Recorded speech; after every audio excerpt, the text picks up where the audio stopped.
Bismillahirrahmanirrahim. Assalamu alaikum, everyone. Good evening and good afternoon. In continuation of our efforts to enable the people of Pakistan understand our main social and economic issues, today we are going to discuss one of the most important issues which make Pakistan very vulnerable in the next few years is the water issue in Pakistan. तो आज हम पाकिस्तान के अंदर जो पानी का issue है उसको हम डिस्कस करेंगे. तो we move to the presentation. सबसे पहले तो ये देखते हैं कि दुनिया में पानी का जो स्कोप है वाटर क्राइसिस का वो कितना बड़ा है. वाटर इशू सारी दुनिया के अंदर बेइंतहा है और दुनिया में पानी पीने वाला पानी स्पेशली ड्रिंकिंग वाटर जो है वो इतना तेजी से कम होता जा रहा है कि अब न्यूयॉर्क स्टॉक एक्सचेंज के अंदर बहुत सारी कंपनियां ऐसी हैं जो कि पानी की भी ट्रेड जो है वो करने लग गई हैं. So it is becoming such an important commodity in our daily life. तो ये दुनिया भर का इशू है, लेकिन पाकिस्तान में इसका स्कोप कितना है अब ये भी देखते हैं. पाकिस्तान को अगर आप मजमूई तौर पे देखें तो तकरीबन 92% ऑफ पाकिस्तान जो है उसको हम क्लासिफाइड करते हैं सेमी एरिड और एरिड, बिकॉज पाकिस्तान में जो वाटर सोर्स है बेसिकली अपार्ट गुना के करीब जो है वो तकरीबन इतनी बढ़ चुकी है. और इस वक्त हमारी आबादी जो लेटेस्ट सेंसस हुआ है उसके अंदर कुछ लोग कहते हैं कि 22 मिलियन 220 मिलियन है, बारी 22 करोड़ है, कुछ 23 करोड़ की बात करते हैं. क्योंकि लास्ट सेंसस जो है उसके रिजल्ट्स जो हैं उनके ऊपर भी एक बहुत बड़ी कंट्रोवर्सी है. लेकिन जो बॉटम लाइन है उसके अंदर वो ये है कि पाकिस्तान के अंदर जो आबादी है हमारी वो तकरीबन 4 गुना हमारी इंडिपेंडेंस से आज़ादी से बढ़ चुकी है. जब से आज़ाद हुआ पाकिस्तान उससे लेके अगर अभी तक 74 साल पे देखें तो हमारी आबादी 4 गुना हो चुकी है. और पानी की जो अवेलेबिलिटी है पाकिस्तान में ये तकरीबन पिछले 40 सालों के अंदर तकरीबन 80% कम हो चुकी है. इतना बड़ा इशू है पाकिस्तान के अंदर पानी का. 90% हमारी कंट्री की जो एग्रीकल्चर प्रोडक्शन है वो वो जो प्रोडक्शन होती है वो बेसिकली जिस लैंड से आती है वो लैंड जो है उसकी सैराबी जो है वो इंडस बेसिन की थ्रू होती है. इंडस वाटर सिस्टम जो है वो उसको इरीगेट करता है. और अगर खुदा ना खास्ता उसके अंदर किसी किस्म की डिस्ट्रप्शन आ जाए या हम उसे स्टोर करना बंद कर दें तो अल्टीमेटली तो पाकिस्तान में एक बहुत serious national food security develop हो सकती है. ये एक डायमेंशन है उसकी. फूड सिक्योरिटी से मुराद है कि ग्रेन्स आपकी फसलें नहीं होंगी अगर आपके पास पानी नहीं होगा, क्योंकि ज्यादातर 90% पानी तो इरीगेशन के अंदर हम इस्तेमाल करते हैं. और वाटर इटसेल्फ ड्रिंकिंग वाटर की जो अवेलेबिलिटी है वो कम होना वो एक इसके अलावा इशू है जो हम आगे जाके. अब आगे चलते हैं. तकरीबन 1 बिलियन ट्यूबवेल में पाकिस्तान के अंदर जो कि डीजल पे चलते हैं, बिजली पे चलते हैं. और तकरीबन ये साल का 50 मिलियन एकड़ फीट के करीब ये यूनिट है पानी का. 50 मिलियन एकड़ फीट जो है पूरे साल में हम जमीन के नीचे से एक्सट्रैक्ट करते हैं ट्यूबवेल के साथ. और ये पिछले 15 सालों में इसमें हम कोई इजाफा नहीं कर सके. ये वही कि भाई बहुत डेंजरस ट्रेंड है दुनिया के अंदर. ट्यूबवेल जो है उसको लगाने के लिए बाकायदा परमिशन लेनी पड़ती है आपको सिविल अथॉरिटी से, गवर्नमेंट अथॉरिटी से. लेकिन पाकिस्तान में ऐसा कोई सिस्टम नहीं है. तो ये जो वाटर एक्सट्रैक्शन है वो इतनी ज्यादा हमने की है जमीन से, ट्यूबवेल से, कि वो अब जमीन के अंदर पानी की जो सतह है वो बहुत नीचे जा चुकी है. और पिछले 15 साल से हम 50 मिलियन एकड़ फीट से ज्यादा नहीं कर सके. अब एक बहुत बड़ा डायमेंशन इसके अंदर जो देखने वाला है कि पाकिस्तान में स्टोरेज कैपेसिटी पानी की. हम नॉर्मली ज्यादातर पाकिस्तान के फॉरेन एक्सचेंज रिजर्व की बात करते हैं या ग्रेन प्रोडक्शन की बात करते हैं या जिसे नेशनल फूड सिक्योरिटी कहते हैं उसकी बात करते हैं. लेकिन वाटर सिक्योरिटी भी एक बहुत बड़ा इशू है दुनिया में. और पाकिस्तान के अंदर ये इतनी खतरनाक सिचुएशन है कि अगले अगले 5 से 6 साल में हमने इसको स्टेप ना लिया तो पाकिस्तान के अंदर जो पानी की लोड शेडिंग होगी उससे हम सारे जो है बिजली की और गैस की लोड शेडिंग जो है भूल जाएंगे. दुनिया में इसका जो नॉर्मली इंडिया जो है उसमें 190 दिन का पानी स्टोर कर सकते हैं. उन्होंने बहुत सारे डैम्स बनाए हैं पिछले 50 सालों में. अमेरिका के अंदर जो है वो 900 दिन का पानी स्टोर करके रखते हैं. पाकिस्तान में जो हमारी वाटर स्टोरेज कैपेसिटी है वो तकरीबन 30 दिन के बराबर है. और आप सोचें कि यदि 30 डेज, एक महीना भी जो है वो हमारे लिए पानी जो है हम स्टोर नहीं कर पाते, क्योंकि डैम ही नहीं बनाए हमने. जो इंडस वाटर ट्रीटी हमने साइन की थी इंडिया के साथ उसकी रूप से हर 10 साल के बाद एक डैम हमने बनाना था. तो हमने उसी के लिए तरबेला डैम बनाया, फिर मंगला डैम बनाया. और फिर 1970 के बाद आप देख लें पिछले 52 सालों के अंदर हम कोई डैम नहीं बना सके पाकिस्तान में. जबकि हर 10 साल बाद हमने एक बड़ा डैम, तकरीबन मंगला डैम जितनी बड़ी कैपेसिटी का हमने बनाना था. तो तकरीबन we are short of by 5 to 6 big dams of the size of Mangla जो हम नहीं बना सके. और it is going to haunt us in the years to come. IMF की जो रिपोर्ट है वो ये कहती है कि पाकिस्तान में वाटर क्राइसिस इतना ज्यादा बढ़ चुका है कि पाकिस्तान दुनिया में is the third water stressed country, और हमारा जो अंडरग्राउंड वाटर है वो इंडस बेसिन का, वो दुनिया में सबसे ज्यादा सेकंड नंबर पे आता है in terms of stress level, जो उस लेवल पे। पाकिस्तान के अंदर जो रेट ऑफ वाटर यूज है वो चौथा है दुनिया के अंदर, fourth highest rate of use है। अब दुनिया की पांचवी बड़ी पॉपुलेशन भी है, लेकिन आप देखें कि वाटर यूज के अंदर मुझसे भी ज्यादा है। और अगर आप amount of water use per unit of GDP देखें तो हमारा ये रेट दुनिया में सबसे ज्यादा है। बहुत ज्यादा पानी हम जाया करते हैं। पूरे पाकिस्तान को जो साल में पानी मिलता है इंडस बेसिन के थ्रू, इंडस बेसिन जो इंडस रिवर के थ्रू हमें मिलता है, वो तकरीबन 145 मिलियन एकड़ फीट होता है। ये यूनिट है, मैंने आपको पहले भी बताया, MAF। 145 मिलियन एकड़ फीट पानी हमें मिलता है, और हम उसमें से सिर्फ 13% या 14% पानी जो है वो यूज सेव कर पाते हैं। यानी 14 मिलियन एकड़ फीट या 15 मिलियन एकड़ फीट डिफरेंट डैम्स के अंदर और कैनाल्स के अंदर हम उनको स्टोर कर पाते हैं। सिर्फ 10% तो पानी हम अपना स्टोर कर पाते हैं। बाकी सारा पानी जो है वो या जमीन में जज्ब हो जाता है या हम समंदर के अंदर उसको फेंक देते हैं, जो कि एक बहुत बड़ी नेग्लिजेंस है on the part of the people of Pakistan. Pakistan के अंदर जो वाटर की अवेलेबिलिटी है उसके मुख्तलिफ स्टेटिस्टिक्स होते हैं, लेकिन जब आप पर पर्सन लेके आते हैं तो उसे कहते हैं कि यदि पाकिस्तान में आज से तकरीबन लेट से 60-70 साल पहले जो पानी अवेलेबल था पर पर्सन, वो 5260 यानी 5260 क्यूबिक मीटर पर कैपिटा पानी की अवेलेबल थी। क्यूबिक मीटर पर कैपिटा पानी की अवेलेबल, एक बंदे के लिए साल में जो पानी अवेलेबल था वो 5260 क्यूबिक मीटर होता था, जो कि अब कम होकर 850 क्यूबिक मीटर रह गया। यानी ऑलमोस्ट तकरीबन 80% से ज्यादा जो पानी है उसकी अवेलेबिलिटी पाकिस्तान में कम हो गई है। और पाकिस्तान जो है वो वाटर स्केर्स कंट्रीज के अंदर आना शुरू हो गया। जहां पे भी किसी मुल्क में अगर वाटर की अवेलेबिलिटी, पानी की अवेलेबिलिटी 1000 क्यूबिक मीटर से कम हो जाए, पर कैपिटा से कम हो जाए, तो उसको वाटर स्केर्स कंट्री कहते हैं। और पाकिस्तान जो है वो अब दुनिया में 9वें और 10वें नंबर पे आ गया है इन टर्म्स ऑफ जहाँ पे lowest access to clean water है। हमारे यहाँ तकरीबन 21 million population, 10 million population Pakistan में एक ऐसी है जो जिसको क्लीन वाटर ही पानी का अवेलेबल नहीं है, वो चाहे भी तो साफ पानी नहीं मिले।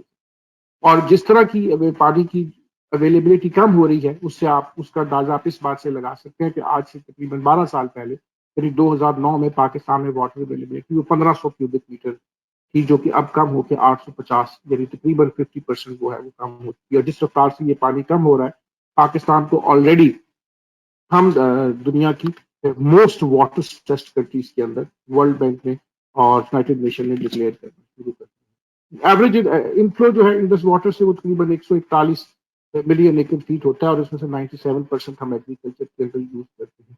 ये जो पानी हमें मिलता है 141 मिलियन एकड़ फीट, इसके अंदर से तकरीबन 36-37 मिलियन एकड़ फीट पानी जो है तकरीबन, अगर आप उसको कैलकुलेट करें तो 30% के करीब पानी तो हम वैसे ही जाया कर देते हैं, वो सीधा समंदर के अंदर। जो पानी बाकी बचता है 106 मिलियन एकड़ फीट, वो हम बेसिकली इरिगेशन के लिए यूज करते हैं। और इस पानी के अंदर से भी 50% पानी जो है वो जाया हो जाता है, क्योंकि हमारी जो नहरें हैं वो पक्की नहीं है, और हमने उनकी कैनाल्स की अंदर उनको पक्का नहीं, उनको सीमेंट नहीं किया हुआ, और हमारा जो इरिगेशन सिस्टम है उसको एक मेजर रिपेयर की जरूरत है, तो पानी जमीन के अंदर जज्ब हो जाता है या जाया हो जाता है। और हमारे यहाँ जो इरिगेशन का सिस्टम है उसमें जो पानी मिलता है वो नॉर्मल तरीका है कि वो नालों के थ्रू आता है, क्योंकि दुनिया में ड्रिप इरिगेशन हो गई है, तो नालों के थ्रू जो पानी आता है उसमें जाया वेस्टेज पानी की बहुत ज्यादा होती है। तो हम जो पानी हमारे पास 106 मिलियन एकड़ फीट अवेलेबल रह जाता है समंदर में गिरने के बाद, उसमें से भी 50% पानी जो है हम मिसमैनेजमेंट के साथ उसको जाया करते हैं। पाकिस्तान में तो पानी की जो डिमांड है वो 274 मिलियन एकड़ फीट होगी 2025 में, जो कुछ 2 साल या 3 साल बाद की बात हम कर रहे हैं। और पानी की अवेलेबिलिटी जो है पानी पाकिस्तान के अंदर वो 191 मिलियन एकड़ फीट होगी। यानी हम तकरीबन, अगर आप ओवरऑल देखें तो 60% के करीब वाटर डेफिशिएंसी पाकिस्तान के अंदर आ गई। पाकिस्तान की जो council of research in water resources ऐसे PCRWR का डिपार्टमेंट है, उन्होंने 2016 के अंदर पाकिस्तान को उन्होंने एक रिपोर्ट प्रेजेंट की 2016 में, और उन्होंने कहा कि 1990 में यानी आज से तकरीबन 32 साल पहले पाकिस्तान में वाटर स्ट्रेस लेवल को टच कर लिया था, यानी हम उन ममालिक में शामिल हो गए थे जो वाटर स्ट्रेस। और 2005 में हम उस थ्रेशोल्ड को क्रॉस करके, उसको वाटर स्केर्सिटी लाइन है, हम उसको भी क्रॉस कर, और 2025 के अंदर यूनाइटेड नेशन की जो रिपोर्ट है उसके हिसाब से Pakistan is going to be amongst the top most water scarce countries. ये इतना बड़ा इशू है कि मेरी पर्सनल ओपिनियन में पाकिस्तान को एक एग्जिस्टेंशियलिस्ट थ्रेट होगा इसके लिए। इसलिए मेरा, आपका, हम सब का इसके बारे में जानना बहुत जरूरी है कि पानी की जो मिसमैनेजमेंट है, गैस की लोड शेडिंग, बिजली की लोड शेडिंग हम अफोर्ड कर सकते हैं, बट पानी के बगैर इंसान जिंदा नहीं रह सकता। तो अगर पानी जो है हमारे अंदर उसकी लोड शेडिंग शुरू हो गई तो it is going to be a huge problem for the people of Pakistan. अब आगे चलते हैं, पानी की जो कॉजेज हैं कि पाकिस्तान में ये वाटर क्राइसिस डेवलप क्यों हुआ, उसकी क्या वजूहत है। एक तो वाटर टेररिज्म है, इंडिया के साथ, इंडिया जो है वो इंडस वाटर ट्रीटी की वायलेशन करता रहता है। उन्होंने पहले, हमने उनको 3 दरिया दे दिए थे ईस्टर्न, और बाकी 3 हमारे पास थे, जेहलम, चनाब और सिंध हमारे पास थे, और रावी, सतलुज और ब्यास उनके पास थे। और हमारा उनके साथ ये एग्रीमेंट था कि हम हर 10 साल के बाद एक डैम बनाएंगे, जो डैम हमने नहीं बनाया। तो इंडिया ने इस मौके से फायदा उठाया। उन्होंने हमारे जेहलम के ऊपर, जो कि हमारा दरिया है इंडस वाटर ट्रीटी के हिसाब से, और चनाब का जो दरिया है, और रिवर नीलम जो है दरिया है, उन सब के ऊपर उन्होंने डैम बनाने शुरू कर दिए। ये सारे के सारे दरिया, इंडस का जो सोर्स है, मैंने आपको कहा है, वो आता है आजाद कश्मीर की तरफ से ही है, इंडिया की तरफ से ये पानी आता है। और हम डाउन लिंक पे हैं, हम नीचे वाली साइड पे, ऊपर से बह के पानी नीचे आता है। तो उन्होंने हमारी इस वीकनेस को देखते हुए वहां पे डैम्स बनाने शुरू कर दिए। और क्योंकि हमारे यहाँ, हम जेलम पे उसके बाद डैम बना सके, न चनाब पे डैम बनाए भी हमने। पिछले 52 साल से हम कोई डैम नहीं बना सके। इंडिया में बड़े डैम्स 100 से ज्यादा बने हैं, और चाइना के लिए तकरीबन 800-900 के करीब वो डैम पिछले 40-50 सालों में बना चुके। बहुत बड़ी बड़ी पॉपुलेशन है, पानी के बगैर आप जिंदा नहीं रह सकते। So those countries have been doing it, और हमने इसके ऊपर कोई काम नहीं किया। फिर इसके अलावा चाइना जो है, जितने भी बड़े दरिया हैं सब कॉन्टिनेंट के, ये सारे ओरिजिनेट जो है ये तिब्बत से होते हैं, जो कि चाइना का है, एक ऑटोनोमस हिस्सा है। तो तिब्बत से जितने भी दरिया शुरू होते हैं, वो सारों के अंदर जो है वो नीचे डाउन लिंक में आते हैं। कुछ इंडिया चले जाते हैं, कुछ बांग्लादेश चले जाते हैं, जितने भी नीचे ममालिक आते हैं, नेपाल चले जाते हैं। तो चाइना ने भी वहां पे वाटर डिवर्जन शुरू की हैं, जिससे कि हमारे इंडस को भी हम इफेक्ट हुए हैं। उनकी देखा देखी पे इंडिया ने भी करना शुरू कर दिया, वाटर डिवर्जन करनी शुरू कर दी उन्होंने। छोटे छोटे रिजर्वायर्स बनाने शुरू कर दिए, चाहे वो इंडस के ऊपर हो, चाहे चनाब के ऊपर हो, चाहे झेलम के ऊपर हो। तो ये अब एक नेशनल इशू बन चुका है पाकिस्तान के अंदर। और चाइना के अंदर भी वाटर स्केर्सिटी की बहुत है, स्पेशली नॉर्थ के इलाके में। उनका जो पाकिस्तान के साथ मुल्हिका इलाका है, इंडिया के साथ, और वहां पे इतना ज्यादा वाटर का इशू है कि $60 बिलियन के करीब चाइनीज ने वहां पे स्पेंड किए हैं पिछले 8-10 सालों में, कि पानी की अवेलेबिलिटी वहां पे शो की है। क्योंकि सब कॉन्टिनेंट जो है, इसमें आप देख लें कि 2.5 से 3 अरब लोग रहते हैं। दुनिया की 50% पॉपुलेशन जो है वो तो यही रहती है। और इनके यहाँ वाटर के ऊपर जो इतना बड़ा इशू है कि इसके ऊपर जंगें हो सकती हैं अगले खासकर 5 से 10 सालों के अंदर, क्योंकि पानी जो है उसके बगैर रेजिस्टेंस नहीं है। उसके अलावा डिले किया हमने डैम बनाने में। मैंने आपसे कहा कि हमारे यहाँ सिर्फ 30 दिन की वाटर स्टोरेज कैपेसिटी है, और अगर हम बाय द बुक जाएं तो हर 10 साल बाद हमने मंगला डैम की साइज का एक डैम बनाना था। तो हमारे पास इस वक्त 30 बिलियन एकड़ की पानी जमा करने की गुंजाइश होनी चाहिए थी। तकरीबन 43 दो डैम हमारे पास ऑलरेडी थे। तो हमने कोई डैम नहीं बनाया, तो हम 13-14 मिलियन एकड़ की पानी स्टोर करते हैं और बाकी गायब कर देते हैं। तो वो जो 5 डैम है, वो हमें फौरी तौर पर उनको डेवलपमेंट पे काम होना चाहिए। आप पिछले 15 साल से हम कोशिश कर रहे हैं दयाली भाषा डैम के अंदर, दासू डैम के ऊपर काम करने के लिए, लेकिन सो फार उसके अंदर डेवलपमेंट की बहुत ज्यादा नहीं है। और एक डैम बनाने के लिए मंगला डैम की साइज का अगर एक डैम हो, तो वो तकरीबन $7 से 8 बिलियन आपको चाहिए। तो अगर हमने पाकिस्तान में 13 डैम भी बनाने हैं, क्योंकि हमें एक्चुअली 6 डैम बनाने चाहिए कम से कम मंगला के साइज के, तो अगर हमें 3 भी बनाने हो तो ये $20 से 24 बिलियन का खर्चा है। और हमारे नेशनल जो डेट है वो ऑलरेडी डॉलर टर्म्स में, जो फॉरेन डेट है वो तकरीबन $125 बिलियन का है। अगर ओवरऑल डेट आप देखें तो वो 90% ऑफ जीडीपी हो चुका है। तो हमारे पास पैसे नहीं है कि हम डैम बनाने के लिए उनको एलोकेट कर सकें। पाकिस्तान की पॉपुलेशन जो है वो दुनिया के अंदर, उसकी ग्रोथ, दुनिया में सबसे ज्यादा ग्रोथ कंट्रीज में पाकिस्तान, बांग्लादेश ने अपनी पॉपुलेशन पे कंट्रोल किया, इंडिया ने किया, चाइना ने किया, लेकिन पाकिस्तान ने इसके ऊपर कोई काम नहीं किया। और आप जब Bangladesh separation of east Pakistan हुई, जब बशरती पाकिस्तान हमसे अलहदा हुआ, तो बशरती पाकिस्तान की पॉपुलेशन हमसे ज्यादा थी, वो 54% पे, और हम 46% हुआ करते थे। और यानी वो हमसे पॉपुलेशन में ज्यादा थे, ईस्ट पाकिस्तान था। अब बांग्लादेश जो है उसकी आबादी 16 से 17 करोड़ है, और हमारी आबादी जो है 22 से 23 करोड़ हो चुकी है। तो हमारे यहाँ पानी आबादी जिस तेजी से बढ़ रही है, यूनाइटेड नेशन ये कहता है कि बाय 2050, आज से तकरीबन 30 साल बाद, हमारी पॉपुलेशन जो है वो 30 करोड़ को भी क्रॉस कर देगी, जबकि पानी की अवेलेबिलिटी जो है मैंने आपसे कहा है कि तकरीबन 4 से 5% हर साल कम होती चली जा रही है। तो दैट शोज कि ये कितना बड़ा इशू है और लोगों को इसकी अवेयरनेस नहीं है। ये जो प्रोग्राम करने का मकसद है यही बताना लोगों को है कि ये बहुत ही सीरियस इशू है पाकिस्तान के लिए, और अगर इसको हमने रेगुलेट ना करना शुरू किया पाकिस्तान में पानी को, चाहे वो रेजिडेंशियल में हो या कमर्शियल साइड के ऊपर हो, जो कि हम नहीं करते, तो ये इशू इतना बड़ा हो जाएगा कि ये बिजली के अंदर उसको आप बनाने के लिए बहुत सारे तरीके होते हैं। बिजली पानी से भी बनती है, फर्नेस से भी बनती है, डीजल से भी बनती है, बीपीओ रिएक्टर से भी बन जाती है। आप विंड से बिजली बना सकते हैं, सोलर से बना सकते हैं। पानी का कोई रिप्लेसमेंट और अल्टरनेट नहीं है। पानी की रेन्यूएबल बदल एक पानी ही होता है, और वो अगर खुदा ना खास्ता पाकिस्तान के अंदर उसकी लोड शेडिंग की नौबत आ गई तो हमारे यहाँ बेसिकली एग्जिस्टेंस, हमारी जो बेसिक एग्जिस्टेंस है उसको चैलेंज होगा। तो हमें सब पाकिस्तानियों को इसको समझने की जरूरत है। सियासत और बाकी चीजें जो है वो तो चलती रहती हैं, लेकिन ये वो चीजें इश्यूज हैं हमारे जो कि हमारी नेशनल लाइफ को बहुत सीरियसली तंग कर सकते हैं, और हम बहुत वल्नरेबल हैं। फाइनेंशियल कंस्ट्रेंट मैं आपको बता चुका हूँ कि हमारे यहाँ पैसे ही नहीं है उसको एलोकेट करने के लिए। हमें 3 डैम अगर मंगला जैसे बनाने हैं तो 23 से 24 बिलियन डॉलर है, जो कि हम नहीं एलोकेट कर सकते। इसी तरह और भी वजूहत जो पानी के कम होने की वजह है कि तरबेला, मंगला और चश्मा रिजर्वायर जो हमने बनाए थे आज से 40 साल, 50 साल, 60 साल पहले ये बने थे, आहिस्ता आहिस्ता आहिस्ता उनकी टैग के अंदर मिट्टी बैठती जा रही है, और 5 मिलियन एकड़ की उनकी स्टोरेज कैपेसिटी कम होती जा रही है। हम उनकी हाइट बढ़ाते हैं, लेकिन एक सर्टन एज होती है, हर डैम की एक एज होती है।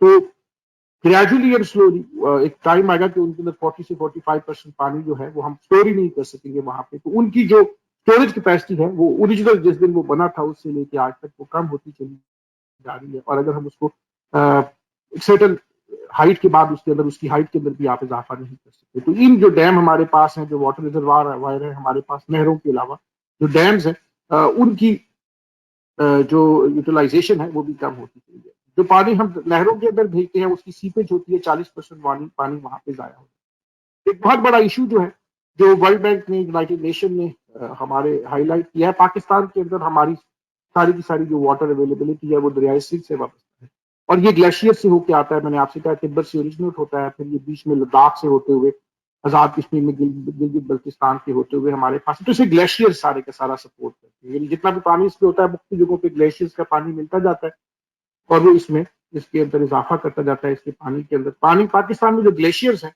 वो पिछले तकरीबन 50 से, यदि अगर आप उसको ग्लेशियर जो है वो 50 से 150 सेंटीमीटर की थिकनेस है, वो हर साल जो है वो यूज कर देते हैं। यानी ग्लेशियर्स के अंदर जो बर्फ की मिकदार है वो कम होती जा रही है, और वो पिछले 30 सालों में तकरीबन 30% कम हो गई। यूनाइटेड नेशन ने ये कहा कि अगर हम इसी तरह दुनिया में ग्लोबल वार्मिंग रही, जैसे कि दुनिया में ग्लोबल वार्मिंग है और बर्फ कम पड़ती है, तो उससे ग्रेजुअली और स्लोली 2035 के अंदर ये 5000 के करीब तकरीबन ग्लेशियर्स हैं जो कि दरियाए सिंध को सपोर्ट करते हैं, उसका वाटर सोर्स है, तो ये they will cease to exist, और that will be a big crisis to the existence of Pakistan. तो हमें बहुत सीरियसली इस इशू को देखना चाहिए कि हमें डैम्स फौरन से पहले बना लेनी चाहिए, otherwise it's going to be too late. फिर पानी का बहुत ओवर यूज है पाकिस्तान में, इसकी प्राइसिंग नहीं होती पानी की। दुनिया के बहुत सारे ममालिक के पानी की बाकायदा बिल आता है, और बड़ा ठीक ठाक बिल होते हैं। इनफ्लो का भी आता है, आउटफ्लो का भी आता है, यानी जो पानी आप यूज करके सीवरेज में फिरते हैं उसके ऊपर भी बिल आता है, और जो आप यूज करते हैं उस पर भी बिल आता है। तो हमारे यहाँ ऐसी बिलिंग मीटरिंग होती नहीं है पानी की, और ये हमें बहुत जल्दी इसको कर देना चाहिए। इसके अलावा वाटर स्केर्सिटी करने के और बहुत सारे मसले ये है कि दुनिया के अंदर ड्राउट्स आ जाते हैं, बहुत सारे बालूकात नेचुरली अल्लाह ताला की तरफ से बारिशें नहीं होती, कहत साली आ जाती है, जैसे ऑस्ट्रेलिया के अंदर आई थी, कैलिफोर्निया के अंदर आई थी, इंडिया के अंदर कुछ सूबों में आएंगी, तो पाकिस्तान में भी आ सकती है। फिर उसका साइकिल होता है 6 से 7 साल का। खुदा ना खास्ता अगर हमारे पाकिस्तान में इस किस्म का ड्राउट अगर आ जाए और वो 2 से 3 साल रह जाए, तो पाकिस्तान में पानी जो है वो इरिगेशन के लिए आपको नहीं मिलेगा, क्योंकि बहरहाल पीने के लिए पानी की पहली प्रेफरेंस होती है। पॉपुलेशन को हमें कंट्रोल करने की बड़ी सीरियस जरूरत है। उलमा इकराम को और हमारे जो पॉलिटिशियंस हैं उनको, और जो हमारी इंटेलिजेंसिया है और हमारे यूनिवर्सिटीज हैं उनको एक कलेक्टिव एफर्ट करनी चाहिए कि हमारे पाकिस्तान की पॉपुलेशन ग्रोथ 2.3% से भी ज्यादा है, विच इज डेंजरसली हाई। और इतनी बड़ी पॉपुलेशन को सपोर्ट करने के लिए पानी हमारे पास है नहीं। हम 4 से 5% पानी हमारा हर साल जो है कम हो जाता है, बल्कि ज्यादा ही हो जाता है। टाउन प्लानिंग हमारे पास कोई नहीं है, नई नई कॉलोनियां बन जाती हैं। उसके दो नुकसान होते हैं, एक तो ये कि अंडर कल्टिवेटेड एरिया जो है वो कम होना शुरू हो जाता है, हो गया है पाकिस्तान के। हमने काउंट ही नहीं किया, पाकिस्तान में इतनी कॉलोनीज बनी है कि अगर आप जीटी रोड पे देखें जाके और बड़े बड़े शहरों के भी देखें तो फसलें हमने खत्म कर दी हैं, और वहाँ पे टाउन प्लानिंग, वहाँ पे कॉलोनीज बन गई हैं। उसके दो मसले होते हैं, एक तो अंडर कल्टिवेटेड एरिया आपका कम हो जाता है, दूसरा उसमें प्रॉब्लम ये होती है कि उसको पानी की अवेलेबिलिटी और जो बेसिक सिविक ह्यूमैनिटीज हैं, सीवरेज है, पानी है, बिजली है, गैस है, वो अवेलेबल नहीं होती। और तीसरा ये बड़ा है कि उस शहर के अंदर इतना स्ट्रेस पड़ता है पॉपुलेशन का, ये बार बार अगर आप इस तरह मुसलसल कॉलोनीज बनाते गए कि अल्टीमेटली आप उसको वाटर अप्लाई कर ही नहीं सकते। जिस तरह कराची के अंदर अब आपको सिचुएशन हो गई है, बिल्कुल ऐसी सिचुएशन लाहौर में हो चुकी है, और पिंडी इस्लामाबाद के अंदर भी ये है कि पानी अब खरीद के आपको पीना पड़ता है। तो ये भी एक बहुत बड़ी, इसी तरह एक और बहुत बड़ी रीजन जो पानी के कम होने की है वो ये है कि पाकिस्तान में जंगल हमने काटना शुरू कर दिए। जब पाकिस्तान बना था तो हमारी टोटल जो लैंड है उसका 5 से 6% जो था वो जंगल हुआ करते थे। अब हम तकरीबन 7,000 से 9,000 एकड़ जंगल जो है वो हर साल काट देते और नए दरख्त लगाते नहीं। तो हमारे यहाँ इस वक्त जो फॉरेस्टेशन है वो 2%, 2.5% के करीब हो गई। जब दरख्त नहीं लगते तो बारिश नहीं होती, जब बारिश नहीं होती तो फिर डेफिनेटली दरियाओं में पानी नहीं आता। तो ये भी एक बहुत बड़ा इशू है जिसको हमें एड्रेस करने की जरूरत है कि हमें नेशनल लेवल के ऊपर बहुत ज्यादा दरख्त लगाने की जरूरत है, ताकि हमारे यहाँ बारिशें जो है वो ज्यादा होनी चाहिए। अच्छा, इफेक्ट्स क्या होंगे अगर पानी की ये सिचुएशन खुदा ना खास्ता इस तरह रही तो उसके रिजल्ट्स क्या हो सकते हैं? पहली बात तो ये थी कि inadequate access to safe drinking water, पानी पीने के लिए नहीं मिलेगा। अभी भी आप अगर सिंध के इंटीरियर सिंध में जाएं या साउथ पंजाब के रिमोट एरियाज में डीजी खान वगैरह के अंदर जाए तो पानी, साफ पानी वहां नहीं मिलता पीने के लिए। वहां पे सखर के अंदर, सिंध के अंदर अगर आप चले जाएं या लाड़काना वाली साइड पे चले जाएं या मोरो वाली साइड पे चले जाएं तो पानी पीने का साफ पानी वहां अवेलेबल नहीं होता। इसी तरह ग्राउंड वाटर जो है उसको हम ट्यूबवेल लगा के जब बहुत ज्यादा एक्सट्रैक्ट करते हैं तो उसकी जगह, उसकी सतह गिरनी शुरू हो जाती है। जब उसकी सतह गिरती है नीचे तो वहां से कुछ, जब वो एक सर्टेन लेवल को क्रॉस करता है तो फिर डेंजरस पॉइजन जैसे आर्सेनिक जैसी चीजें हैं वो उसके अंदर आना शुरू हो जाती है, जिससे हेपेटाइटिस सी, कैंसर, इस तरह की बीमारियां फैलना शुरू हो जाती हैं आपके पास। क्योंकि आप पानी को मुसलसल जमीन से निकालते रहेंगे और बारिशें बहुत ज्यादा नहीं होंगी, जो कि नहीं होती पाकिस्तान में, तो उसकी जमीन के नीचे जो उसकी पानी की सतह है वो गिरना शुरू हो जाती है और अल्टीमेटली जाके फिर वो पॉइजनस जो मिनरल्स होते हैं जमीन के नीचे उनसे वो टच करना शुरू कर देती है। इसी वजह से अगर आप बड़े शहरों में देखें, गुजरांवाला, लाहौर, कराची, वहाँ पे आर्सेनिक जो है बहुत ज्यादा पानी के अंदर जो जमीन से आप निकालते हैं उसके थ्रू आना शुरू हो जाता है, जिससे इंसान जो है वो हेपेटाइटिस सी और बहुत सीरियस बीमारियां, पेट की बीमारियां बहुत सारी हो जाती हैं। और तो ये भी उसका एक इम्पैक्ट है। दुनिया में जो सबसे बड़ा इफेक्ट है वाटर स्केर्सिटी का वो करीब जंगें होंगी। रिवर नाइल, जो दरियाए नील है, दरियाए सिंध है, ये दो दरिया ऐसे हैं जिसके बारे में दुनिया के जो एक्सपर्ट्स हैं वो कहते हैं कि अगर फ्यूचर में वाटर के ऊपर जंगें हुई तो सबसे पहले इन दो दरियाओं के ऊपर जंगें होंगी। क्योंकि इंडस जो है या अगर हिमालयाज जो है वहां से ये इंडस निकलता है और बाकी दरिया भी वहीं से निकलते हैं, तो वहां पे क्योंकि ग्लेशियर्स भी कम हो रहे हैं, ग्लोबल वार्मिंग हो रही है, तो पानी जो भी कम होगा तो फिर जो बड़े बड़े ममालिक है, चाइना है, इंडिया है, पाकिस्तान है, यहाँ पे पानी की कमी होगी तो उसके लिए ये ममालिक की आपस में जंग भी हो सकती है। और ये एक जेन्युइन कंसर्न है जो कि हमें देखना चाहिए। इसी तरह इसके और इफेक्ट ये है कि फिर हमारे सूबों के दरमियान लड़ाई शुरू हो जाती है पानी के एलोकेशन के लिए, जबकि फिर सूबे अपना हक मांगते हैं, हर हिस्सा सिंध अपना मांगो कि वहां पे भी सारी की सारी इरीगेशन जो है वही करती है। हमारी ज़राअत जो है, एग्रीकल्चर जो है वो उसी इरीगेशन से होती है जो इंडस के थ्रू होती है। तो पानी के एलोकेशन के सिंध और पंजाब में अक्सर झगड़ा आपको देखने में मिलेगा। केपीके के अंदर कंपैरेटिवली कम है, लेकिन पंजाब और सिंध की जो हमारा ग्रेन प्रोड्यूसिंग दो ही हमारे सूबे हैं, सबसे बड़ा पंजाब है और उसके बाद सिंध है, तो वहाँ पे बहुत सीरियस झगड़े शुरू हो जाते हैं सूबों के दरमियान। इसी तरह टूरिज्म इंडस्ट्री आपकी तबाह हो जाती है। जंगल अगर आप काटना शुरू कर देंगे और पानी अवेलेबल नहीं होगा तो फिर वहाँ पे सयाह वगैरह कहाँ पे आएंगे। अगर आप हमारे नॉर्थ में जाए और आप पिंडी इस्लामाबाद को क्रॉस करके नॉर्दर्न एरियाज में जाए तो वहाँ पे जंगल के जंगल हमने काट दिए और उनकी जगह पे रिप्लेसमेंट जंगल हमने लगाए ही नहीं है, जिससे हमारा नेचुरल हैबिटेट इफेक्ट होता है, हमारे इन्वायरमेंट को बहुत ज्यादा सीरियसली इफेक्ट होता है, जो हम कवर करेंगे इंशाल्लाह। इन्वायरमेंट के ऊपर एक सेपरेट लेक्चर हम इसके ऊपर इंशाल्लाह कंडक्ट करेंगे। उसके अलावा आपकी फसलों की उससे इफेक्ट होना शुरू हो जाती है। आपके जो बड़े बड़े बाग हमने लगाए होते हैं उनकी भी इरिगेशन जो है वो इसी पानी के थ्रू होती है, वो भी कम होना शुरू हो जाता है।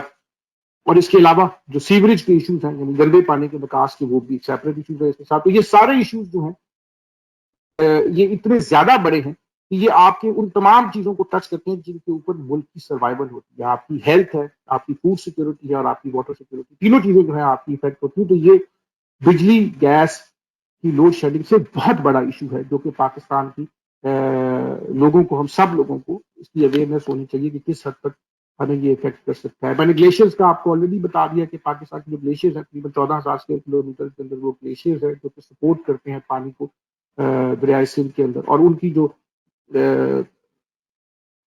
कम होने की जो स्पीड है वो इस तेजी से हो रही है कि, और 5,000 के करीब ये ग्लेशियर्स है। तो यूनाइटेड नेशन के एस्टीमेट के मुताबिक बाय 2035 ये ग्लेशियर जो है ये इतने कम रह जाएंगे कि वो पानी की सप्लाई जो है दरियाए सिंध के अंदर वो 50% से भी ज्यादा कम हो जाएगी, जो कि पाकिस्तान के लिए पानी का सबसे बड़ा जरिया है। तकरीबन 140 मिलियन एकड़ फीट पानी वहां से आता है और 50 मिलियन एकड़ फीट जमीन के नीचे से निकालते हैं, जो कम होता चला जा रहा है, और थोड़ा बहुत जो है 25-30 मिलियन एकड़ फीट वो बारिश के थ्रू आता है। तो तकरीबन 200 मिलियन एकड़ फीट का जो पानी अवेलेबल होता है उसमें से मेजर सोर्स जो है 65% वो दरिया सिंध।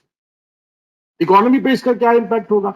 सबसे पहली बात तो यह है कि एग्रीकल्चर यील्ड आपकी कम हो जाती है। अभी भी यूनाइटेड नेशन ने हमसे रिक्वेस्ट की है कि हम शुगर केन यानी गन्ना जो है उसको कम से कम लगाएं, लेकिन हमारे यहाँ दुनिया में सबसे ज्यादा शुगर मिल्स पाकिस्तान की है। पहले अगर आप एलोकेशन देखें तो बेइंतहा शुगर, मेरे 70 या 80 के करीब शुगर मिल्स है। तो गन्ना हम यहाँ बहुत लगाते हैं। गन्ना लगाना आसान बहुत होता है, कैश क्रॉप नहीं होती लेकिन लगाना बहुत आसान होता है। गन्ना बेसिकली झाड़ी ही होता है, उसकी उतनी मेंटेनेंस की जरूरत नहीं होती। कपास को ज्यादा मेंटेनेंस की जरूरत होती है, गंदम को ज्यादा मेंटेनेंस की जरूरत होती है। तो हमें यूनाइटेड नेशन ने कहा है कि गन्ना आप कम से कम लगाएं, लेकिन हमारे यहाँ गन्ना हम दबा के लगाते हैं जिसको पानी की बेइंतहा जरूरत होती है।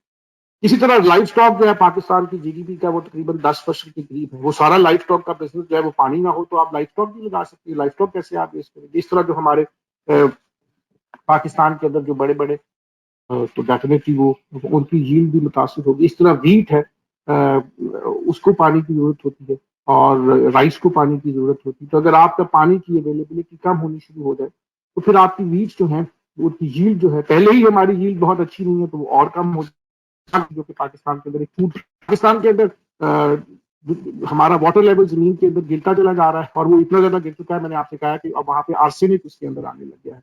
और खुदा ना खास्ता अगर ये सिचुएशन और चलती रही, कुछ देर चली, तो हमारे यहाँ सीरियस हेल्थ के इश्यूज आने शुरू हो जाएंगे, क्योंकि बहरहाल हर बंदा खरीद के पानी नहीं पी सकता। पाकिस्तान में पर कैपिटा इनकम जो है वो तकरीबन $1,000-1,100 के करीब है, जो कि हमें गरीब मुल्क है और हर बंदा खरीद के पानी तो नहीं पी सकता। तो अल्टीमेटली जो है जब आप इस तरह का पानी यूज करेंगे जो कि हेल्थी और साफ नहीं होगा तो डेफिनेटली उससे हेल्थ की इश्यूज जो है वो हो जाएंगे।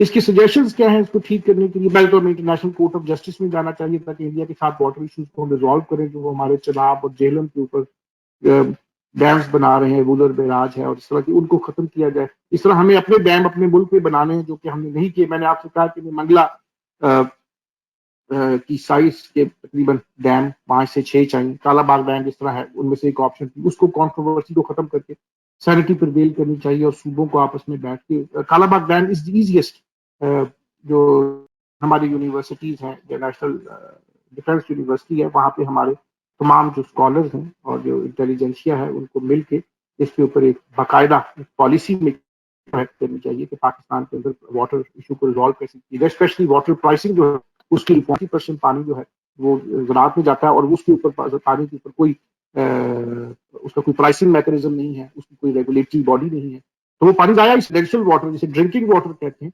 उसको इस्तेमाल करने का उसकी और तरीका है और उसको प्राइसिंग उसकी और तरीके से की जाती है, और जो एग्रीकल्चर वाटर होता है उसकी और तरह से प्राइसिंग की जाती है। हमारे यहाँ ऐसी कोई डिस्टिंक्शन है नहीं, ये भी बहुत बड़ा इशू है। नेशनल लेवल पे हमें बहुत बड़ी अवेयरनेस कैंपेन शुरू करनी चाहिए। हमारे तो मजहब में है कि पानी को जाया करने से मना किया गया, तो हमें उलमा के साथ मिला के पानी के वेस्ट करने के ऊपर जो है वो डिस्कशन करनी चाहिए।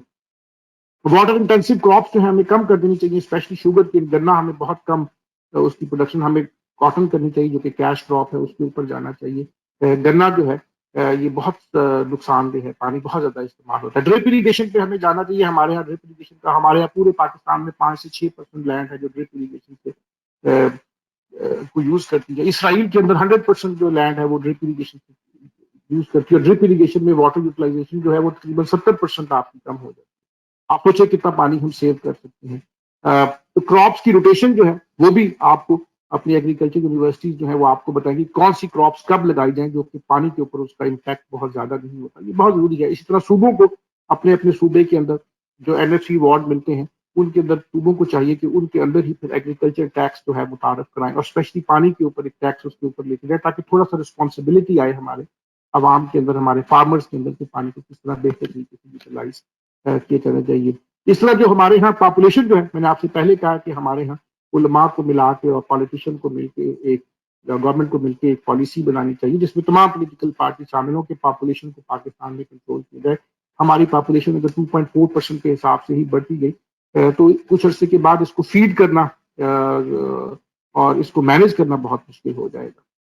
इसी तरह ओवर पंपिंग जो है, जो हम ट्यूबवेल लगाते हैं पाकिस्तान में, कुछ 10 लाख के करीब ट्यूबवेल है, ये बहुत स्ट्रिक्टली प्रोहिबिटेड हो जाना चाहिए। गवर्नमेंट की परमिशन के बगैर किसी किस्म की ट्यूबवेल जो है वो कोई बंदा ना लगा सके, क्योंकि अगर आप ट्यूबवेल इस तरह लगाते रहेंगे तो कुछ अर्से के बाद जो है आपका अंडरग्राउंड वाटर इतना कम हो जाएगा, नंबर वन कि वो आपको अवेलेबल नहीं होगा, दूसरा ये कि उसके अंदर फिर पॉइजनस चीजें जो है उसमें शामिल होनी शुरू हो जाएगी, जो कि एक बहुत बड़ा इशू बन जाएगा। इसी तरह जो हमारी जो रोड्स हैं, जो हमारी केनाल्स हैं, उनके इर्द गिर्द हमें रोड्स बनानी चाहिए पक्की। ये दुनिया में एक बहुत बड़ा अच्छा सोर्स है कि अगर आप नहर की या वाटर रिजर्वायर के इर्द गिर्द रोड बना दें तो फिर उसकी वाटर सीपेज कम हो जाती है और वाटर का जो फ्लो होता है वो उसकी सीपेज नहीं होती और वाटर जो है वो जाया नहीं होता।